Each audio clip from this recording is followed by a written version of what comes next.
Um outro aspecto também sistêmico que eu ia trazer é uma questão de repetição de padrão de comportamento.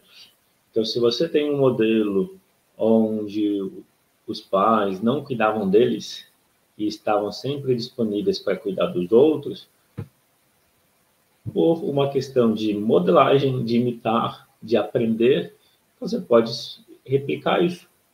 E esse modelo de sempre cuidar de todo mundo e esquecer de si pode ser a fonte da dificuldade de impor limites. Esse é um aspecto. O outro pode ser o inverso. Você pode ter tido um modelo na relação com o pai ou mãe, onde eles só pensaram neles, por exemplo, quando isso acontece. Um deles, ou dois, ou... E aí você pode ter um modelo de oposição. Você pode ter visto aquilo como ruim, porque te doeu. E aí você decide não fazer igual. O não querer fazer igual é um julgamento de que foi errado o passado, e esse julgamento de que foi errado o passado afeta como você se sente hoje. E, claro, pode ser, novamente, a fonte da dificuldade de impor limites. Aí eu falei do passado, a relação que a gente tem com o passado.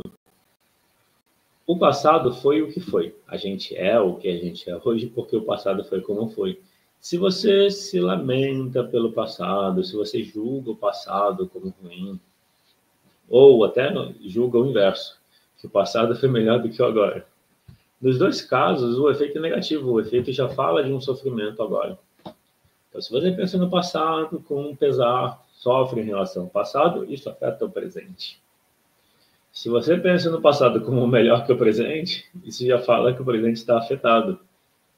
Então, é importante curar a dor relacionada ao passado.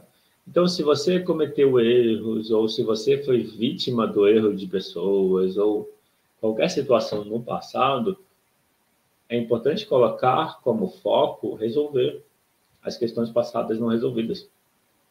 Seja perdoar quem precisa ser perdoado, lembrando que o perdão é algo incondicional. Se a gente condicionar perdoar a mudança da pessoa, isso não é perdão. E o perdão é uma coisa que você faz por você, para se liberar, né?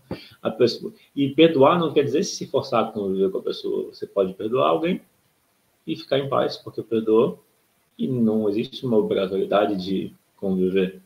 Se a relação não tem como ser saudável, estar afastado é uma forma de se proteger. Mas liberar a mágoa é um presente que a gente dá para a gente. Por isso que o perdão é um auto-perdão. E para você perdoar alguém, você precisa se perdoar. Esse se perdoar nem sempre é fácil de perceber. Nem sempre é fácil de reconhecer. Mas como assim me perdoar? Então, a gente é racional e emocional ao mesmo tempo. Para você ter mágoa com alguém e para manter essa mágoa, você precisa manter a mágoa em relação à sua parte emocional que queria conexão com a pessoa. Então, a mágoa para si é uma mágoa contra o outro. Ou seja, você se magoa em relação à sua parte que ainda queria conexão para manter a pessoa distante e se proteger dela. Porque se a pessoa que te magoou se aproxima, toca na sua dor e você sofre.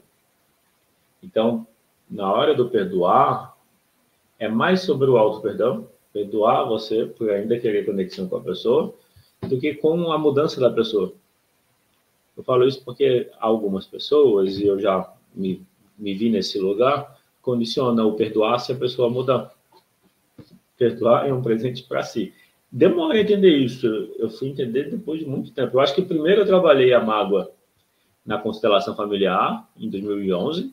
Então, primeiro eu trabalhei a mágoa para depois entender que o perdão é auto-perdão. Eu vim entender que o perdão é auto-perdão bem depois.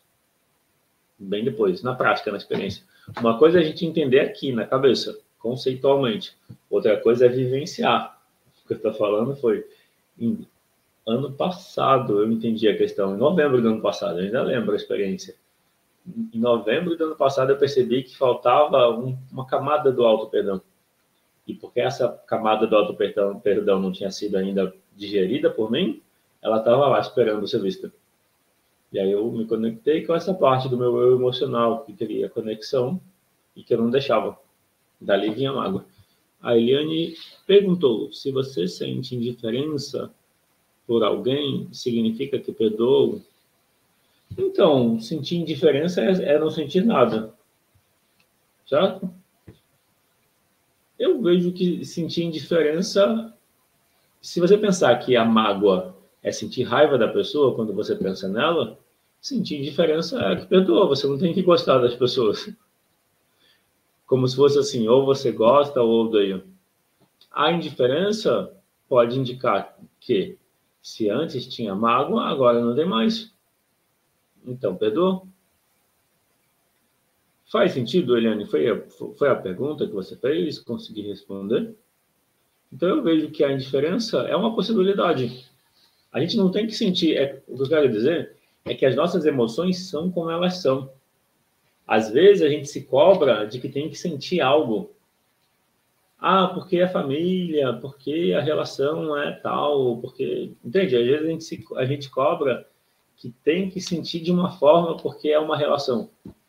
Seja pais e filhos, seja casal, seja irmão, seja avô, avó, família.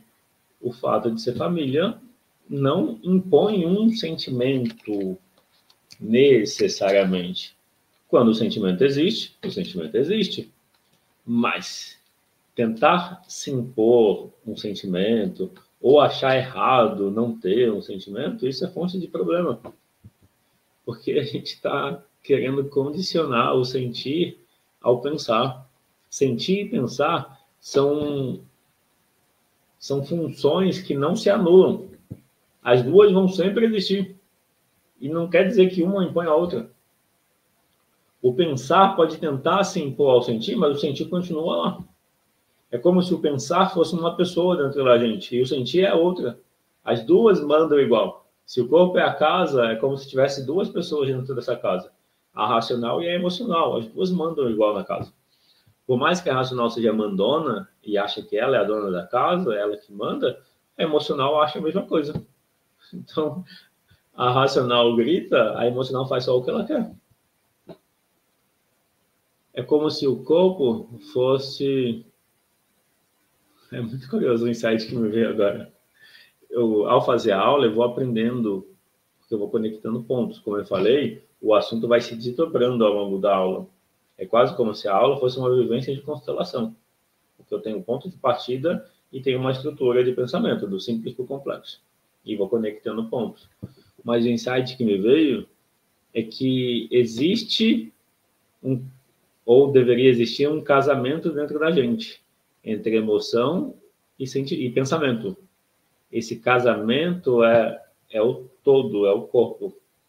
Então, o corpo é onde junta o pensamento e o sentimento. Aí, como está esse casamento dentro de você? É um casamento que tem escuta e tem entendimento? Ou está divorciado? Quando a gente rejeita as emoções, é como se estivesse divorciado dentro da gente. O pensamento e o sentimento. Eu falei isso porque o que eu imaginei? O pensamento como um princípio ativo na gente.